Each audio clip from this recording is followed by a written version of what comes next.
So I think it's best practice to place silicone over latex. This person's going to have a long-term catheter. I think that it's going to be worth your time and money to be placing silicone catheters. If you're thinking about placing long-term, you want to place something that's going to be effective and decrease the risk of UTIs.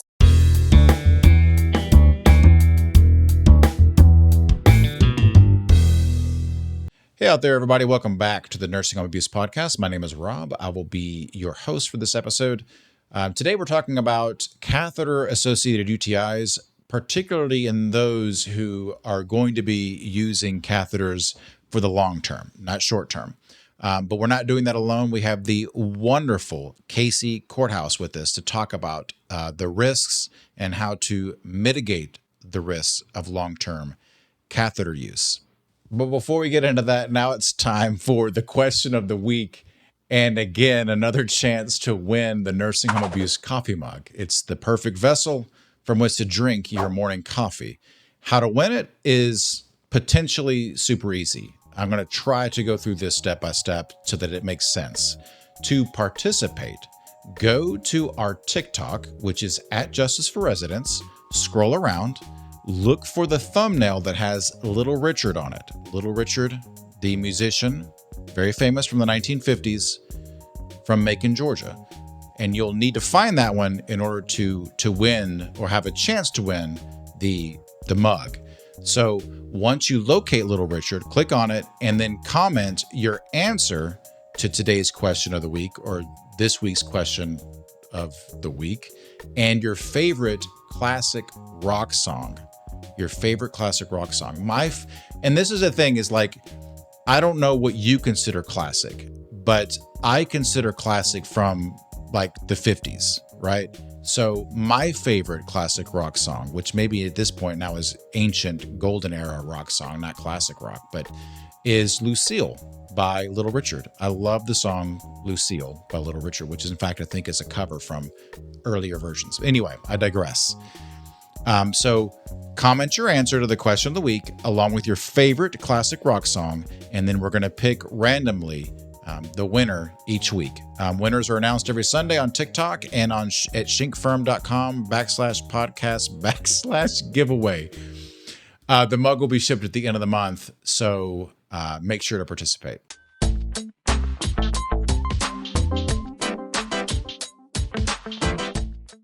Under 42 CFR 483.24C2, which sets qualifications for directing a nursing facility's activities program, which of the following is a requirement for the activities professional?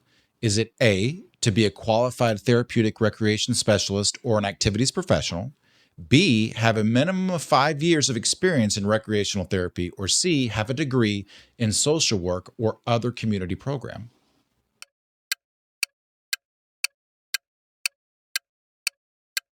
And the answer is A. An individual must be a qualified therapeutic recreation specialist or an activities professional, which may or may not require a license depending on what state you're in. All right, now let's get into the meat and potatoes of the episode. Why don't we? Again, very happy to have Kaci Korthuis on the show. Kaci is the founder of Courthouse Legal Nurse Consulting, LLC, brings 8 years of diverse nursing experience to her role as a legal nurse consultant. With expertise in progressive care, community health, and home health case management, she specializes in medical record reviews, case analysis, and expert insights for attorneys. Passionate about patient advocacy, Kaci's keen attention to detail helps uncover deviations from the standard of care, ensuring legal teams have clear, evidence-based support in complex medical cases, and we're so happy to have her here. Kaci, welcome to the show. Thank you for having me. Oftentimes in my experience, I get a call from a family member of a loved one that has been in a nursing home, and they're in the hospital, and they're on the hospital because of sepsis, which with an underlying cause of UTI. And sometimes my question is, well, does that person have a catheter? And I've never taken the time to be like, well, why is that my first question? So that's my first question to you is, how do catheters factor into whether or not you're going to get a UTI? Does it increase the risk, decrease the risk, that type of thing? Yeah. So it absolutely increases the risk because you have a medical device that has been inserted into your internally into your body. And it provides a direct access for bacteria and pathogens to travel into the bladder. And that's also direct access to your bloodstream because what's happening is your kidneys are filtering out your blood, creating the urine to be excreted from your body. So when you have bacteria traveling up, it's going backwards, um, causing that sepsis and causing the infection in your body. It's a really good question to ask when you get those cases of um, do they have a catheter, because it absolutely increases the risk of UTI by a lot. And in fact, when it comes to in the healthcare world, placing a catheter, there has to be a super good indication to place that catheter in the first place. We're not just like, oh, it would just be so much simpler to place a catheter because this person is having incontinence or not able to make it to the bathroom in time. That's not why we're placing catheters to begin with. There's in the hospital setting, there's quite often like urinary retention. So somebody's bladder is just filling up and unable to, relieve themselves, and it's super uncomfortable. So there's reasons like that. In intensive care purposes, sometimes they like extremely accurate intake and output. So whatever the patient or client is consuming through IV or orally, they like to get that and then also see what's coming out because it can kind of indicate how well the kidneys are working.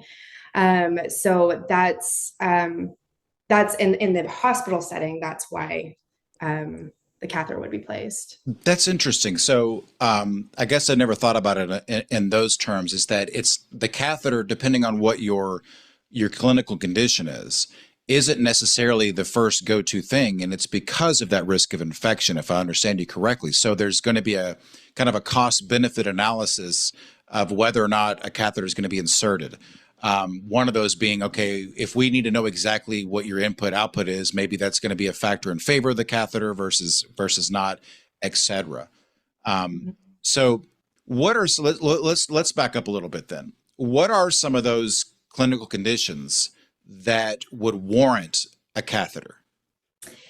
Long term or short term or both? Let's do long term first, because that's typically that's who I'm dealing with.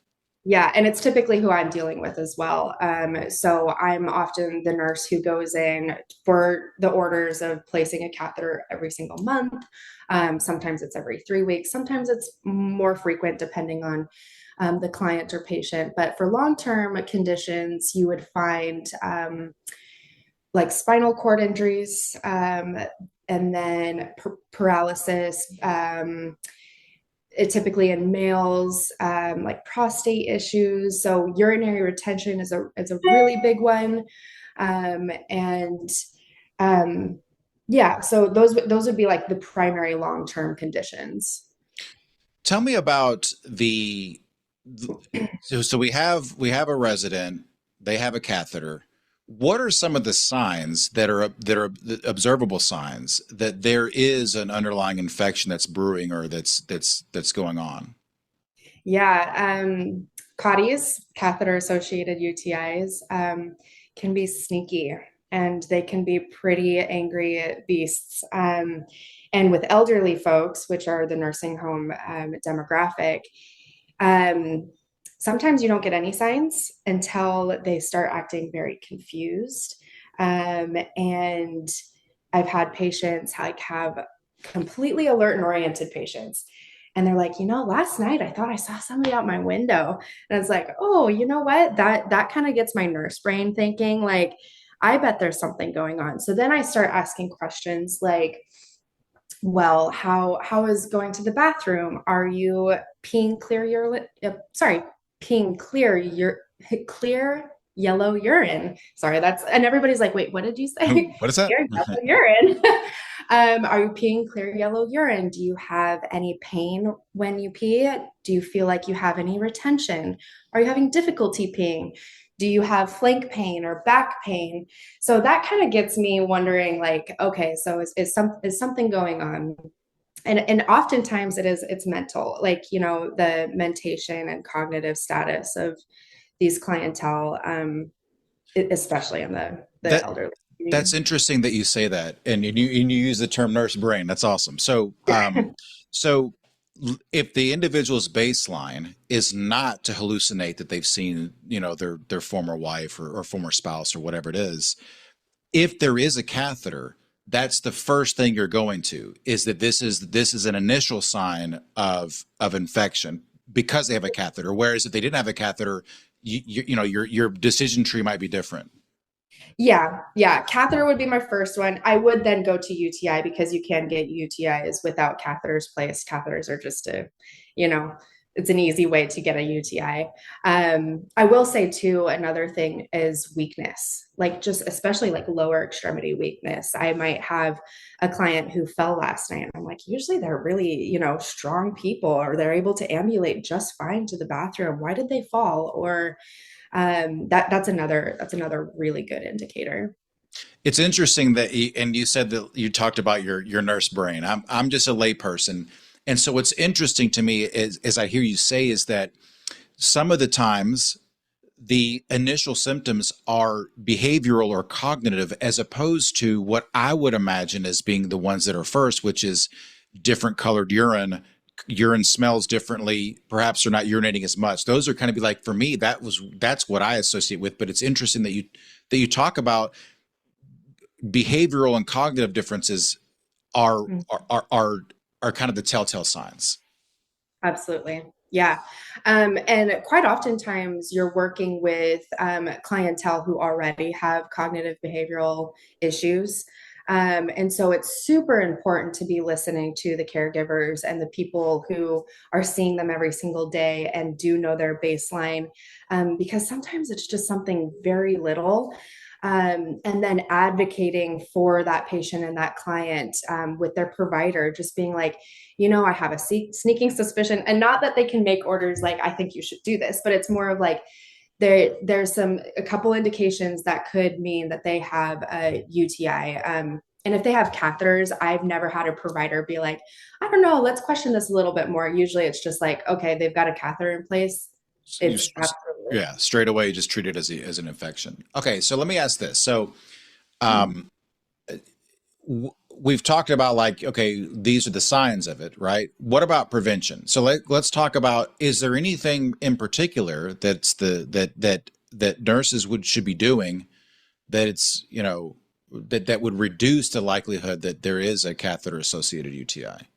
Yeah, there's a lot of little things, and I probably won't be able to get to them or remember all of them. But when I go through my patient education and my caregiver education, I talk about cleaning, and every time you have a bowel movement, cleaning the catheter, and it's very important when you're cleaning to clean from the inside out, because you don't want to be bringing once again that bacteria into that highway or that pathway into the urethra. So making sure to clean, that's super, super important. Drinking plenty of fluids. You want to always have drainage coming out of the bag. You want to see that clear yellow urine. Making sure that bag doesn't go above the bladder.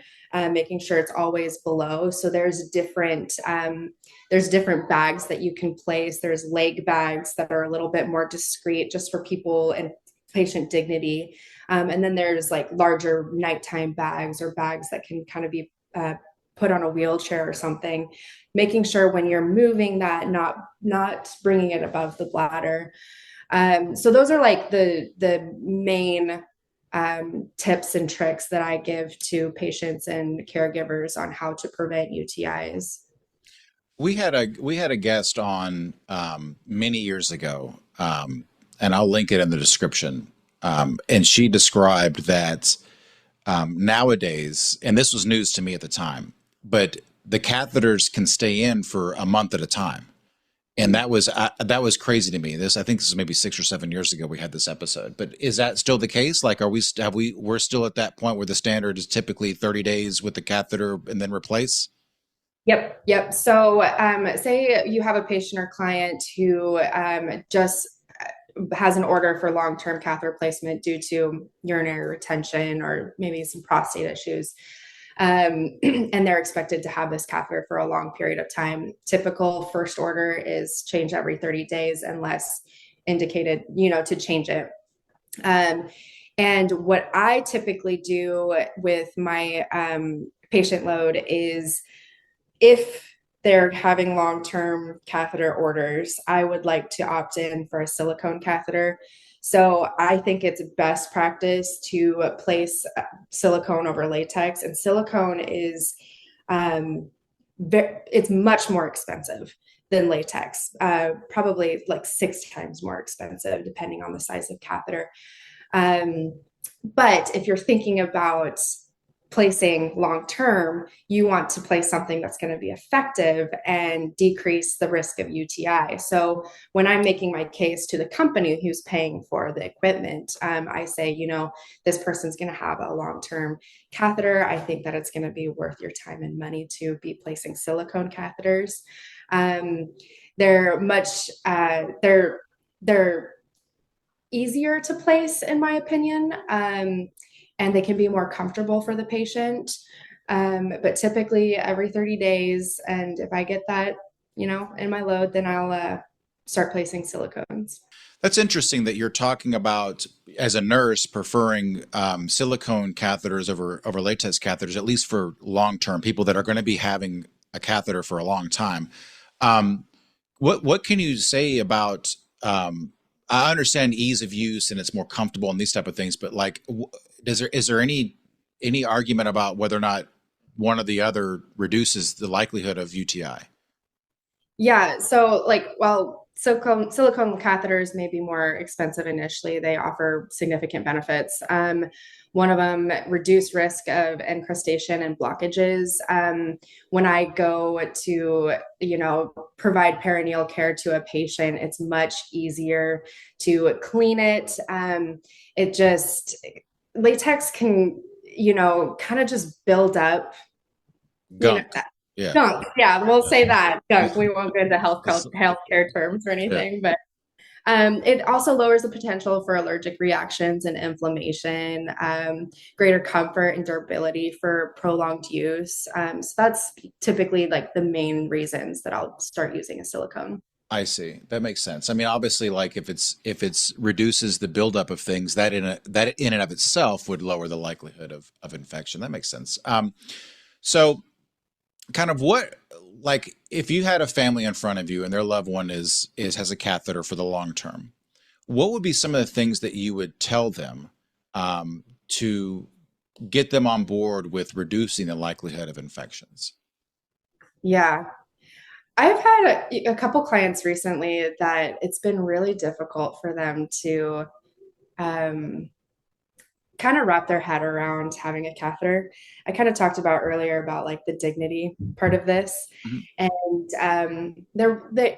to me, something that I deal with almost daily, it seems straightforward, but I do like explain like it's when you go to the bathroom, you'd clean, as you would clean normally.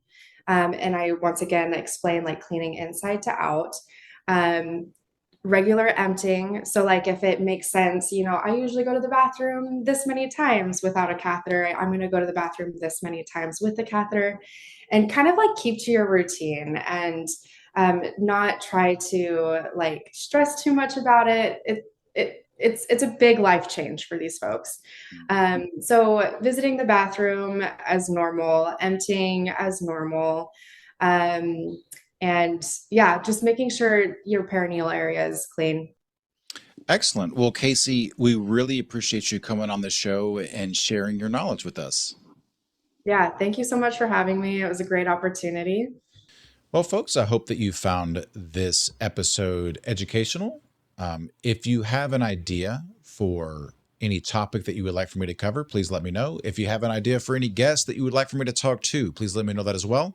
New episodes of the Nursing Home Abuse Podcast come out every single week. Don't forget to go on to TikTok to try to win that Nursing Home Abuse podcast mug. And I guess that's about it. So with that, folks, we'll see you next time. Thanks for tuning in to the Nursing Home Abuse podcast. Nothing said on this podcast, either by the host or the guest, should be construed as legal or medical advice, nor is intended to create an attorney-client relationship between the host or their guest and the listener. New episodes, for now, are available every other Monday on Spotify, Apple Podcasts, or on your favorite podcast app, as well as on YouTube and our website, nursinghomeabusepodcast.com. Again, that's nursinghomeabusepodcast.com. See you next time.